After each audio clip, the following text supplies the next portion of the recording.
नमस्कार। मिलूपारा science group में आप सबका स्वागत है। आज हम कक्षा 12वीं जीव विज्ञान अध्याय 5 वंशागतिक और विविधता के सिद्धांत का अध्ययन करेंगे। इसमें दो शब्द यहाँ आ रहे हैं, एक तो वंशागति और दूसरा विविधता। सबसे पहले हम वंशागति, जिसको इनहेरिटेंस कहते हैं, इसको समझने के लिए इस चैप्टर के अंतर्गत एक मोस्ट इम्पॉर्टेंट परिभाषा का अध्ययन करेंगे, आनुवंशिकता। आनुवंशिकता क्या है? एक जीव की एक पीढ़ी से उसी जीव के दूसरी पीढ़ी में लक्षणों के स्थानांतरण की प्रक्रिया को आनुवंशिकता कहा जाता है। जैसे कि आप सभी जानते हैं, एक जीव, जैसे हम अपने आप को ले लेते हैं और हमारे जो जनक हैं उसकी हम अगली पीढ़ी हैं, और हमारे शरीर में जो भी लक्षण हैं वो हमें अपने जनकों से प्राप्त हुए हैं। तो हमारे जो लक्षण हैं वो जनकों से हम तक किस प्रकार से आया है, किस प्रकार से स्थानांतरित हुआ है, उसका जो अध्ययन है वो आनुवंशिकता के अंतर्गत करते हैं। आनुवंशिकता के कारण ही प्रत्येक जाति का अस्तित्व बना रहता है, अर्थात मनुष्य का संतान मनुष्य ही होता है, शेर का संतान शेर ही होता है और बंदर का बंदर ही। पर आप ये जानते होंगे कि आनुवंशिकता ये कह रहा है कि किसी जीव जाति में एक पीढ़ी से दूसरे पीढ़ी तक लक्षणों के स्थानांतरण को आनुवंशिकता कहते हैं, जिससे कि संतान अपने माता पिता के तरह ही लक्षण वाला होता है। दूसरी तरफ से ये एक और परिभाषा है विविधता। विविधता, वेरिएशन क्या कह रहा है? देखिए, एक जाति एवं एक ही जनकों की संतति पीढ़ी के सदस्यों के बीच समानताओं के बावजूद जो अंतर पाया जाता है उसे विविधता या विभिन्नता कहते हैं। अर्थात एक जाति के सदस्यों में समानता के बावजूद भी कुछ अंतर होते हैं, उसी अंतर को विविधता कहते हैं। जैसे कि मानव एक जाति है और सभी मानव में दैहिक लक्षण लगभग एक समान होते हैं। हम एक जैसे लगभग दिखते हैं, लेकिन इसके बावजूद भी हम सबके लंबाई, चेहरे की बनावट, शरीर की भाव भंगिमा, ये सब अलग है, जिसके कारण और यही अंतर हमें हमारी पहचान बताती है। तो हम एक जाति के होते हुए भी हममें जो अंतर है वही विविधता है। तो आनुवंशिकता और विविधता दोनों के बारे में हम इस चैप्टर में पढ़ेंगे। तो सबसे पहले हम देखते हैं विविधता क्या है और ये कितने प्रकार के होते हैं। तो अभी हम देख चुके हैं कि एक ही जाति के जीवों में और एक ही जनकों के संतानों में समानता के बावजूद जो अंतर होता है उसको विविधता कहते हैं। संसार में विविधता इतना व्याप्त है कि एक ही जनक के संतान भी बिल्कुल एक दूसरे के क्लोन नहीं होते हैं। यहाँ तक कि बच्चों, आपको यकीन नहीं होगा कि एक पेड़ में जितने भी पत्ते होते हैं वो भी बिल्कुल एक समान नहीं होते। तो वह भी क्या है? विभिन्नता है या विविधता है। अब हम देखेंगे कि विविधता कैसे उत्पन्न होती है और कितने प्रकार का होता है। सबसे पहले हम विविधता का फ्लो चार्ट देख लेते हैं।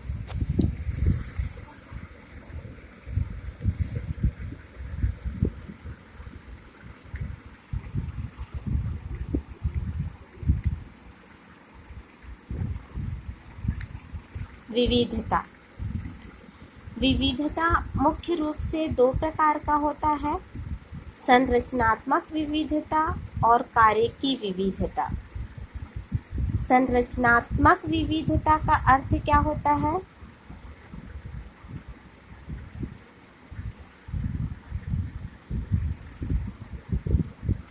संरचनात्मक विविधता का अर्थ होता है कि एक ही जाति के जीवों में समानता के बावजूद उनके शारीरिक बनावट में जो अंतर होता है उसको संरचनात्मक विविधता कहते हैं।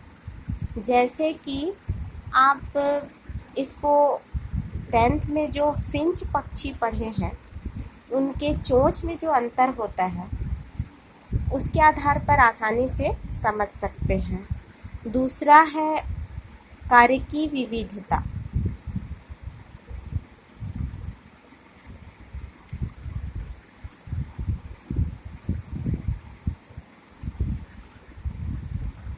कार्य की विविधता का अर्थ होता है कि एक ही जाति के जीवों में समानता के बावजूद उनके जैविक या जैव रासायनिक क्रियाओं में जो अंतर होता है या आ जाता है उसको कहते हैं कार्य की विविधता। अर्थात एक ही जाति के जीवों में अलग अलग वातावरण में रहने के कारण उनमें भोजन ग्रहण करने की विधि, श्वसन की विधि, पाचन या श्वासोच्छ्वास की विधियों में कुछ अंतर आ जाता है, जिसको क्या कहते हैं? कार्य की विविधता कहते हैं। अब हम देखेंगे विभिन्नता के कारण और उसके प्रकार। तो यहाँ पर हम मुख्यतः दो प्रकार की विविधता होती है, संरचनात्मक और कार्य की विविधता, और इनको भी दो प्रकारों में बांटा गया है, संरचनात्मक विविधता को और कार्य की विविधता को।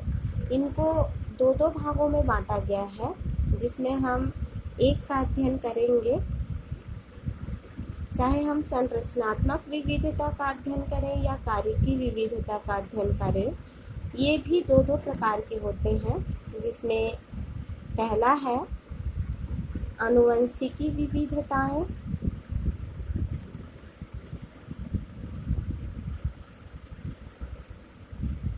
इसके अंतर्गत आता है आनुवंशिकी विभिन्नताएं, और दूसरा है वातावरणीय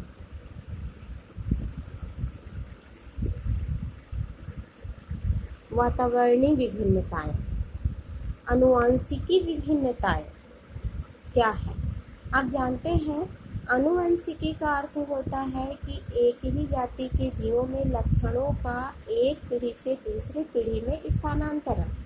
इसका अर्थ यह है कि जब कोई विविधता या जब कोई लक्षण जनक से संततियों में स्थानांतरित होती है तो इस प्रकार की विविधता को आनुवंशिकी विविधता कहते हैं। इसका अर्थ यह है कि अगर किसी जीव जाति में कोई लक्षण प्रदर्शित होता है, नया लक्षण, और वही लक्षण जब उस जीव से उसके संतानों में चली जाती है तो ये किसके अंतर्गत आती है? आनुवंशिकी विविधता के अंतर्गत। दूसरा है वातावरणीय विभिन्नताएं। वातावरणीय विभिन्नता का अर्थ यह होता है कि प्रत्येक जीवधारी अपने आप को वातावरण में अनुकूलित करके जीवन यापन करता है, और जब वो अपने आप को वातावरण में अनुकूलित करते रहता है तो उसके शरीर में कुछ लक्षण प्रदर्शित होते हैं, और यही लक्षण वातावरणीय विभिन्नता के अंतर्गत आता है, जो उस जीव को अपने जीव जाति से अलग कर देता है। तो सीधा सा अर्थ यह है कि वातावरणीय विविधताएं तब उत्पन्न होता है जब कोई जीव या कोई जीव जाति अपने आप को वातावरण के अनुरूप ढालता है और उसके शरीर में कोई लक्षण प्रदर्शित हो जाता है। अब हम ये देखेंगे कि आनुवांशिक विविधता के कारण क्या है। आनुवांशिक विभिन्नता के कई कारण हैं। एक तो यहाँ पर हम देखेंगे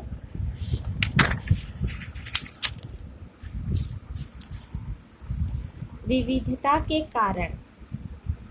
आनुवंशिक विविधता के कारण मुख्य रूप से आप जानते हैं कि ये कोशिका में गुणसूत्रों के कारण होता है। आनुवंशिक विविधता गुणसूत्रों में पाए जाने वाली आनुवंशिक इकाई, जिसको जीन कहते हैं, उसके कारण होता है। बच्चों, हमारे शरीर में जो भी लक्षण प्रदर्शित होते हैं, चाहे वो आंतरिक हो या बाएं हो, वो किसके कारण होता है? गुणसूत्रों में जो जीन होते हैं उसके कारण। जीन ही हमारे लक्षणों का नियंत्रण करता है, उसका समन्वय करता है और लक्षणों को एक पीढ़ी से दूसरी पीढ़ी में ले जाता है। और ये जीन कहाँ होते हैं? गुणसूत्रों में। तो आनुवंशिक विविधता देखने से पहले हम थोड़ा बेसिक जानकारी लेते हैं हमारी कोशिका के बारे में। हम सभी जानते हैं कि हमारी कोशिका जो होती है वो एक स्वनियंत्रित प्रणाली है। हमारे कोशिका के अंदर केंद्रक होता है। केंद्रक के अंदर जो हमारे गुणसूत्र होते हैं वो सामान्य अवस्था में इस तरीके से क्रोमेटिन के जाल जैसा होता है, तब हम इसको क्रोमेटिन कहते हैं। लेकिन जब कोशिका विभाजन का समय आता है तो इसी क्रोमेटिन के धागों से गुणसूत्र का निर्माण होता है, जिसकी संरचना आप माध्यमिक स्तर पर देख चुके हैं। इस क्रोमेटिन के धागों से प्रत्येक कोशिका में 23 गुणसूत्र बनते हैं, 23 जोड़ी गुणसूत्र बनते हैं।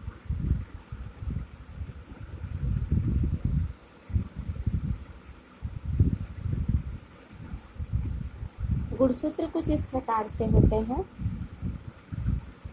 ये गुणसूत्र की मेम्ब्रेन है, ये डीएनए है।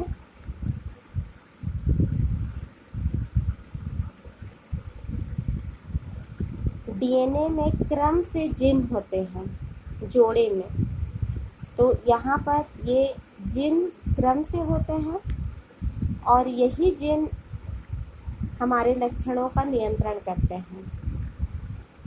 हमारे प्रत्येक कोशिका में 46 अगुणित गुणसूत्र होते हैं और इनका जब समजात गुणसूत्र का जोड़ा बनता है तो 46 का जोड़े में कितना हो जाता है? 23। मतलब ये द्विगुणित है। अगुणित अवस्था में गुणसूत्रों की संख्या होती है 46 और द्विगुणित अवस्था में जिस समय कोशिका विभाजन होता है उसी समय क्रोमेटिन से जब गुणसूत्र बनते हैं फिर उसका जोड़ा बनता है। तो ऐसे गुणसूत्र का 23 जोड़ा बनता है और इन जोड़े में जीन भी जोड़े में होते हैं जो हमारे लक्षणों का नियंत्रण करते हैं। तो हमारी जो आनुवंशिक विविधता है उसका मुख्य कारण है गुणसूत्र। तो किसके किसके कारण विविधता आ जाती है? सबसे पहले तो हम देखेंगे एक न्यून सूत्रता। एक न्यून सूत्रता, एक मतलब एक न्यून का अर्थ होता है हमारे कोशिका में एक गुणसूत्र की कमी। एक न्यून सूत्रता का अर्थ होता है कोशिका में एक गुणसूत्र की कमी। किस तरीके से, ये हम देखेंगे। जैसे कि हमें पता है कि प्रत्येक जीवधारी में जब लैंगिक जनन होता है तो लैंगिक जनन के समय मेल और फीमेल की आवश्यकता होती है। मेल और फीमेल। मेल का रिप्रोडक्टिव ऑर्गन होता है वृषण और फीमेल का रिप्रोडक्टिव ऑर्गन होता है अंडाशय। वृषण में जनन इकाई बनता है स्पर्म या शुक्राणु।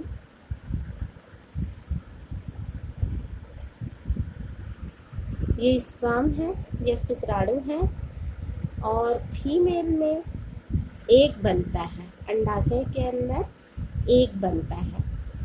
ओवा। स्पर्म में गुणसूत्रों की संख्या, क्योंकि हम जानते हैं कि हमारे शरीर के एक ही स्थान पर अर्धसूत्री विभाजन होता है। कहाँ पर? एक तो मेल का जो जनन अंग है वृषण, उसकी जनन उपकला ऊतक की कोशिकाओं में, और फीमेल के अंडाशय के जनन उपकला ऊतक की कोशिकाओं में, उनमें अर्धसूत्री विभाजन होता है। और हम ये भी जानते हैं कि अर्धसूत्री विभाजन में एक कोशिका से 4 कोशिका का निर्माण होता है। अर्धसूत्री, सूत्र का अर्थ होता है गुणसूत्र, और अर्ध मतलब होता है आधा हो जाना।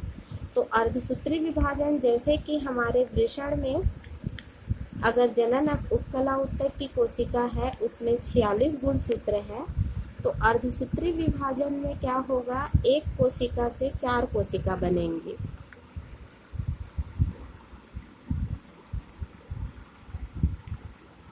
और चारों कोशिका में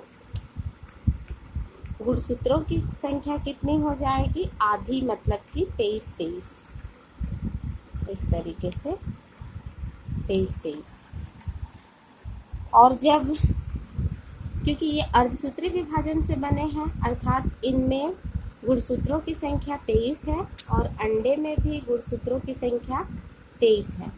और जब इसका फर्टिलाइजेशन होगा, स्पर्म और ओवा का निषेचन होगा, तो युग्मनज बन जाएगा, जिसमें गुणसूत्रों की संख्या फिर 23 स्पर्म से मतलब पिता से, और 23 ओवा से मतलब माता से, 23 फिर से कितना हो जाता है, 46, मतलब फिर द्विगुणित हो जाता है।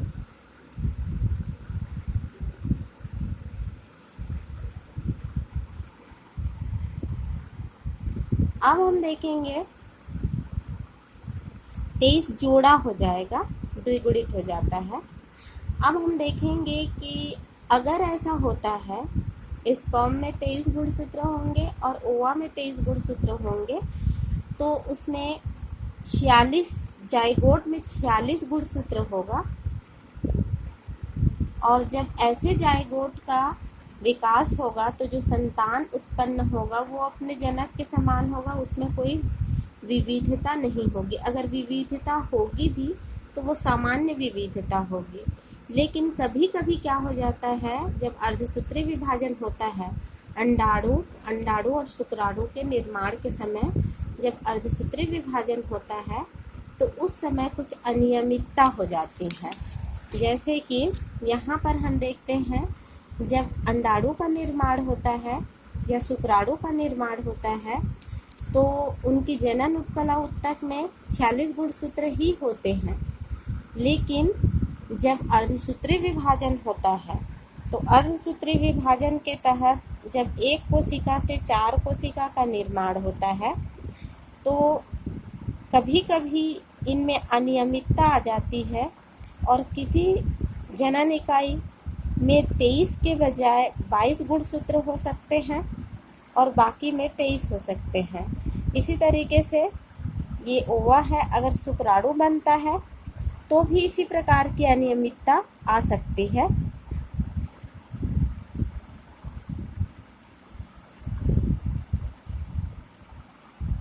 अब देखिए, ये शुक्राणु है जिसमें अर्धसूत्री विभाजन के कारण 23 गुणसूत्र आए हैं प्रत्येक शुक्राणु में। लेकिन अगर हम अंडाणु का निर्माण देख रहे हैं तो यहाँ पर एक जो बना है अंडा, ओवा, उसमें गुणसूत्रों की संख्या 23 के बजाय 22 है। और जब इस तरीके का ओवा या अंडाणु ऐसे शुक्राणु से मिल जाता है जो सामान्य है, ये अंडाणु सामान्य अंडाणु नहीं है, तो 22 और 23 जाइगोट में कितने गुणसूत्र आएंगे, 45। तो ऐसा संतान सामान्य नहीं होगा, अपने जाति के बाकी संतान की तरह ये नहीं दिखेगा। ऐसे संतान को हम टर्नर संलक्षण युक्त संतान कहेंगे या मादा कहेंगे। तो यहाँ पर हम देखते हैं कि इनमें जो अनियमितता थी, मतलब संतान अपनी ही जाति के बाकी जीवों से किस तरीके से अलग हो गया, तो वो एक मुख्य टाइम होता है अंडाणु और शुक्राणु का निर्माण। उसी समय अनियमितता होती है अंडाणु और शुक्राणुओं में, जो कि जायगोट में जाकर संतान को या संतान में भिन्नता उत्पन्न कर देता है। तो इसी को हम क्या कहेंगे, आनुवांशिक विविधता के कारण। तो यहाँ कई कारण हैं, इसको हम एक न्यून सूत्रता कहते हैं। जैसे कि एक सामान्य मनुष्य के प्रत्येक कोशिका में 46 गुणसूत्र होना चाहिए, लेकिन अभी आपने देखा कि ऐसे संतान में 45 गुणसूत्र होगा और वही क्या कहलाएगा, एक न्यून सूत्रता, एक की कमी हो जाएगी। साथ ही साथ और बहुत सारे लक्षण हैं, कारण हैं या इसके आनुवांशिक विविधता के कारण हैं, जिसके अंतर्गत हम यहाँ पर बहुत सारे कारणों को देखेंगे।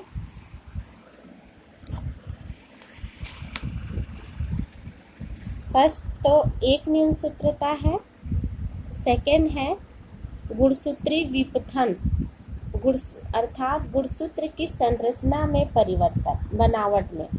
अभी आप देखे हैं गुणसूत्र के संख्या में परिवर्तन, गुणसूत्र की संरचना या बनावट में भी परिवर्तन होता है। तो जब गुणसूत्र के बनावट में परिवर्तन होगा तो भी जो संतान होगा वो अपने ही जाति के जीवों से अलग हो जाएगा। जैसे कि हम गुणसूत्र की संरचना के बारे में देखेंगे। गुणसूत्र एक जादुई अंग है और ये गुणसूत्र की संरचना है। ये गुणसूत्र के झिल्ली है, गुणसूत्र के अंदर डीएनए होता है। डीएनए की 2 इकाई होती हैं, डबल हेलिकल होता है डीएनए, और ये गुणसूत्रीय कोशिका द्रव्य है। गुणसूत्र में क्रम से जीन होते हैं जो हमारे समस्त लक्षणों का नियंत्रण एवं समन्वय करते हैं। तो मानव जाति के जीन पूल में सभी के गुणसूत्र की संरचना और जीनों की बनावट और जीनों की स्थिति एक समान होती है, लेकिन कभी कभी अचानक हमारे गुणसूत्र की संरचना में परिवर्तन आ जाता है, बनावट में परिवर्तन आ जाता है।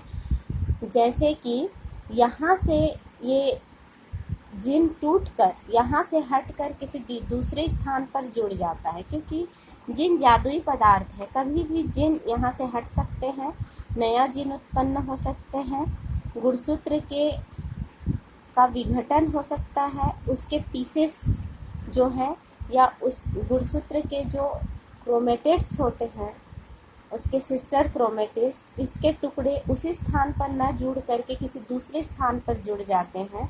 और ऐसा अगर कुछ भी होता है इनकी संरचना में, अगर जीन यहाँ से हटकर यहाँ आ जाता है या ये जीन यहाँ से हटकर यहाँ आ जाता है, तो ऐसा परिवर्तन होने पर जो आने वाला संतान है वो अपने ही जाति के जीवों से अलग हो जाता है। और ये किस समय होता है, अंडाणु या शुक्राणु बनते समय। इसमें एक उदाहरण है कैट क्राई।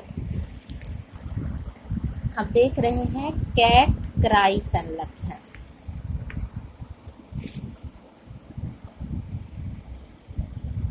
कैट क्राई, जिसमें जो संतान होता है वो बिल्ली की तरह आवाज निकालता है। तो क्योंकि उस संतान में जो 5वें जोड़ी गुणसूत्र होता है, 5वां जोड़ी, मनुष्य में 5वें गुणसूत्र में संरचनात्मक न्यूनता, मतलब 5वें जोड़ी, कितने जोड़ी गुणसूत्र होते हैं, 23 जोड़ी। तो 5वें नंबर की जो जोड़ी के गुणसूत्र में, जोड़ी में से एक गुणसूत्र की कमी आ जाती है, जिससे जो संतान होता है वो किस तरीके का लक्षण प्रदर्शित करता है, कैट क्राई, बिल्ली की तरह आवाज निकालता है। इसी प्रकार से विविधता का एक और कारण है जीन विनिमय। जीन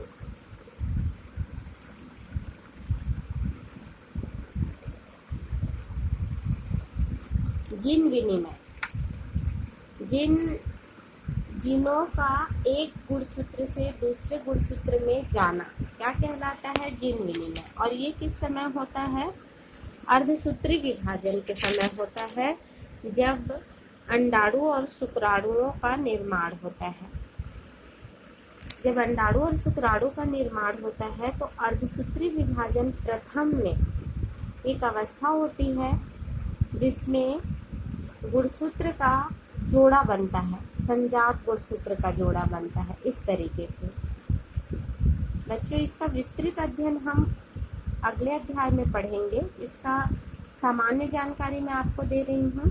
तो जब अर्धसूत्री विभाजन के समय संजात गुणसूत्रों का जोड़ा बनता है तो गुणसूत्र जो हैं अपने गुणसूत्र बिंदु से चिपक जाते हैं इस तरीके से।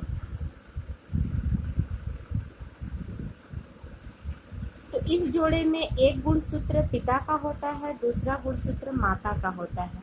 और जब ये जोड़ा बनाते हैं तो एक स्थान ऐसा होता है जहाँ क्रॉस बनता है, जिसमें नॉन सिस्टर क्रोमेटिड जो है चिपके होते हैं। मतलब इस गुणसूत्र के क्रोमेटिड्स और इस गुणसूत्र के क्रोमेटिड्स एक जगह पर क्रॉस बनाते हुए चिपक जाते हैं। और जब ये अलग होते हैं तो ये जो स्थान होता है वहाँ से गुणसूत्र टूट जाता है।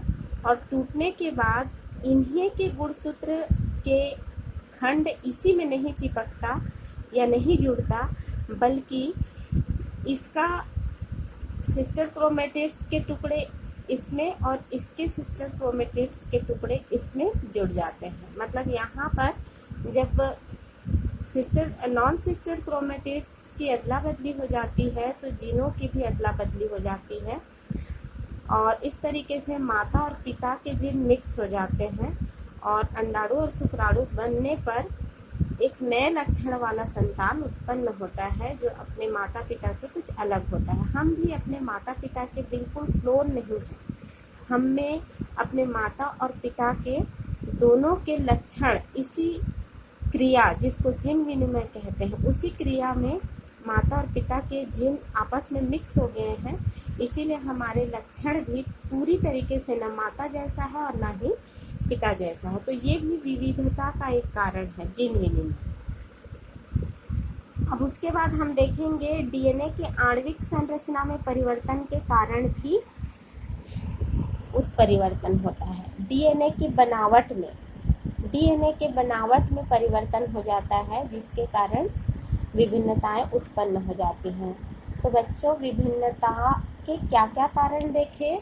एक तो हमने कारण देखा कि जो गुणसूत्र होते हैं उनकी संख्या में परिवर्तन, उसके बाद जो गुणसूत्र होते हैं उनकी संरचना में परिवर्तन, गुणसूत्र के अर्ध गुणसूत्र या जीनों की अदला बदली, जिसको जीन विनिमय कहते हैं, उसके कारण विभिन्नता, और डीएनए के आणविक बनावट या डीएनए के संरचना में अचानक जो परिवर्तन होता है जिसको उत्परिवर्तन कहते हैं, उसके कारण भी विभिन्नता उत्पन्न होते हैं। तो बच्चों, जो विभिन्नताएं होती हैं वो लाभदायक भी होती हैं और हानिकारक भी होती हैं। विभिन्नता हमें वातावरण में अनुकूलित होने में सहायता भी प्रदान करती है। तो हम देखेंगे विविधता का महत्व देखेंगे। तो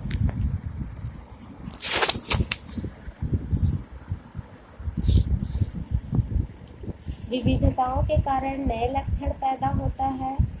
विविधता जीवों में अनुकूलन पैदा करता है। विभिन्नताओं से जीवों का विकास होता है।